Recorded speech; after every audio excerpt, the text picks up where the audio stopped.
Nah, relasi biner itu hanya menghubungkan antara dua himpunan, ya. Nah, sedangkan relasi yang lebih umum kita jumpai itu umumnya akan menghubungkan lebih dari dua himpunan. Nah, relasi tersebut, ya, relasi yang menghubungkan lebih dari dua himpunan itu dinamakan relasi N-ry.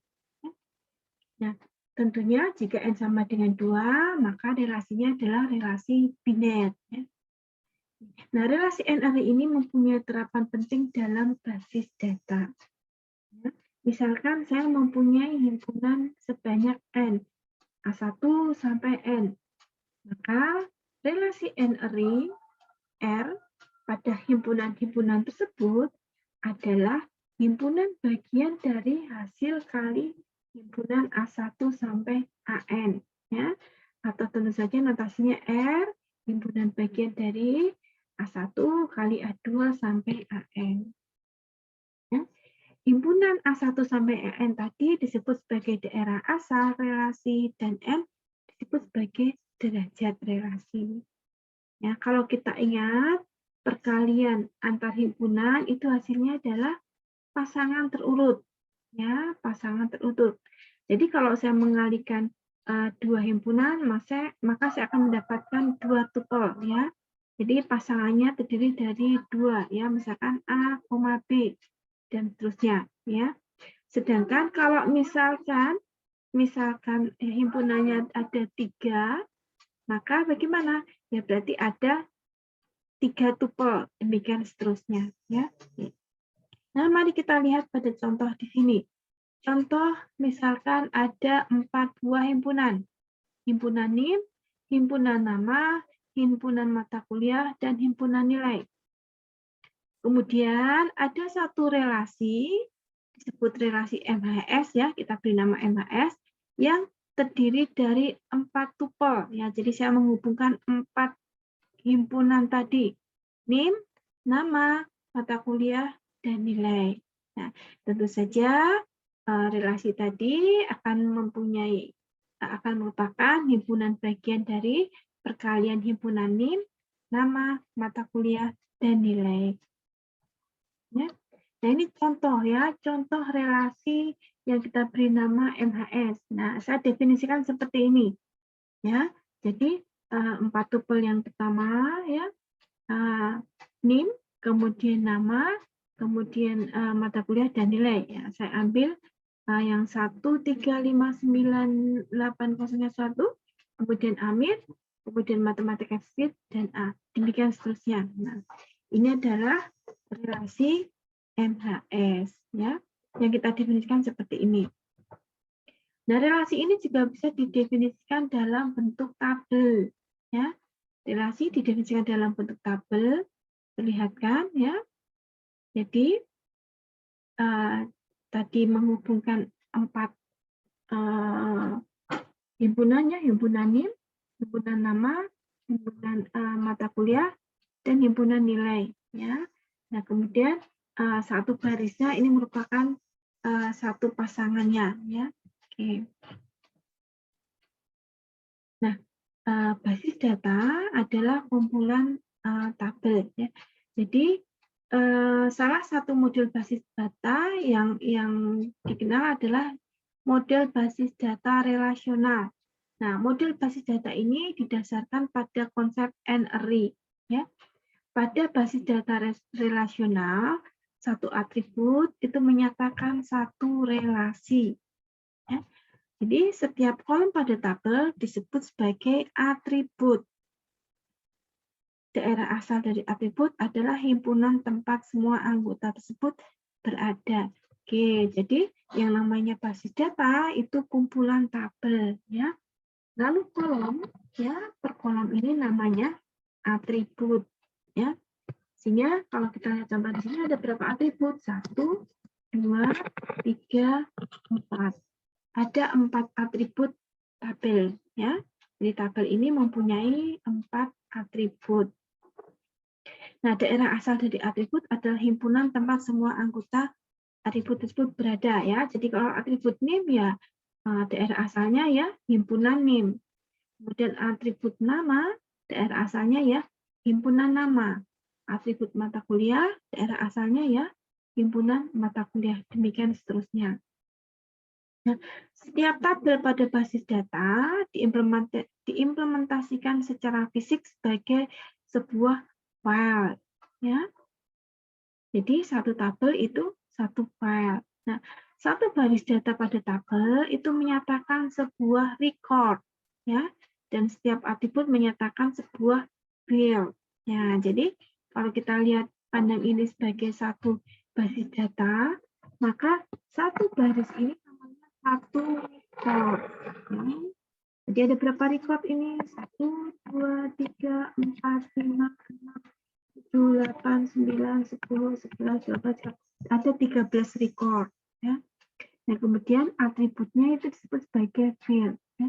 Jadi ini ada 13 record, dan satu recordnya ada 4 field. Demikian ya. Nah, secara fisik, basis data adalah kumpulan file. Sedangkan file adalah kumpulan record, dan record terdiri atas sejumlah field. Ya. Nah, atribut khusus pada tabel yang mengidentifikasikan secara unik elemen relasi disebut sebagai key atau kunci. Merupakan gitu ya, yang mengidentifikasikan secara unik elemen relasi disebut sebagai kunci. Ya, key. Nah, operasi yang dilakukan terhadap data dilakukan dengan perintah sebagai query.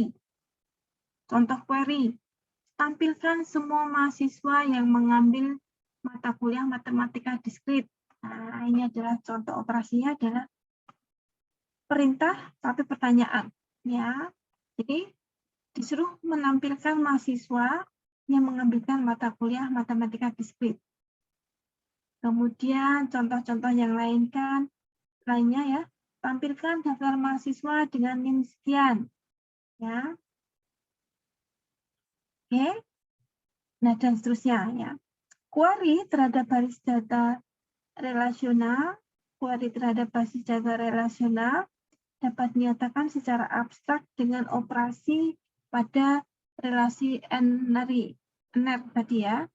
Ada beberapa operasi yang dapat digunakan. Di antaranya adalah seleksi, proyeksi, dan join.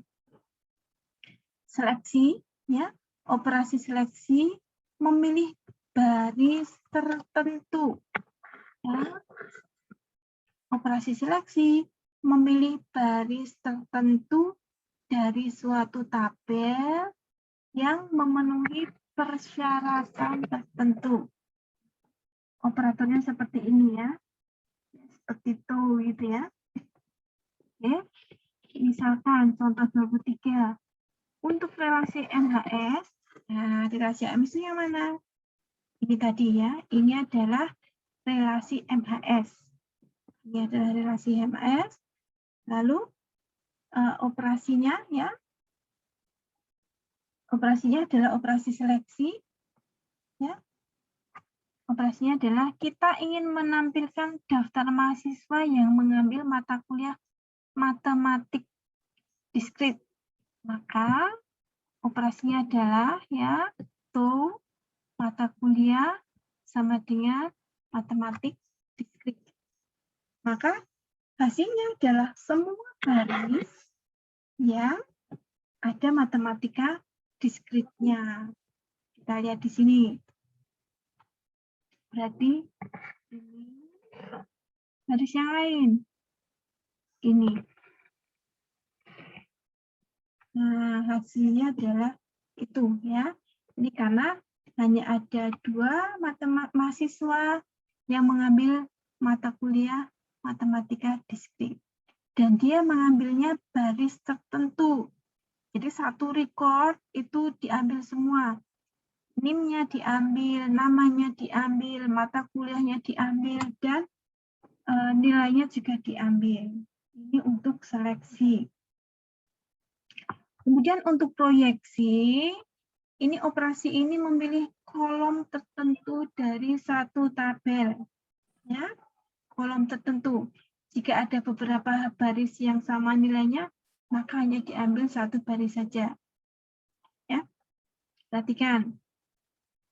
Operasi proyeksi nama, mata kuliah, dan nilai. 3 nih, ya, 3. Kolom nama, mata kuliah, dan nilai. Ya, ini diperlihatkan di sini ya.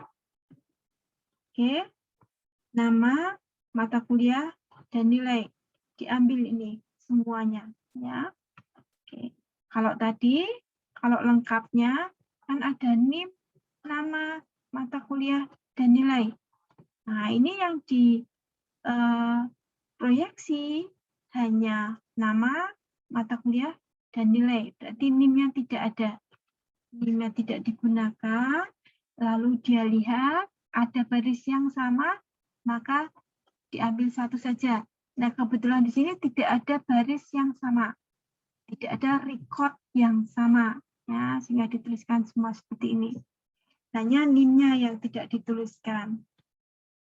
Nah, untuk operasi proyeksi yang NIM dan nama, maka dari sini saya mengambil NIM dan nama. Dua ini. Nah, di sini akan kita temukan beberapa baris yang sama. Ya, ini sama. Nah, nanti diambil satu saja. Ini sama. Satu saja. Ini sama. Ini juga sama. Sehingga proyeksi untuk NIM dan nama hasilnya seperti ini.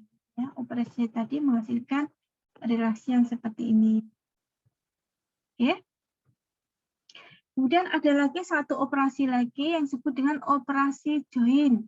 Ini akan menggabungkan dua buah tabel menjadi satu, ya. Bila kedua tabel mempunyai atribut yang sama.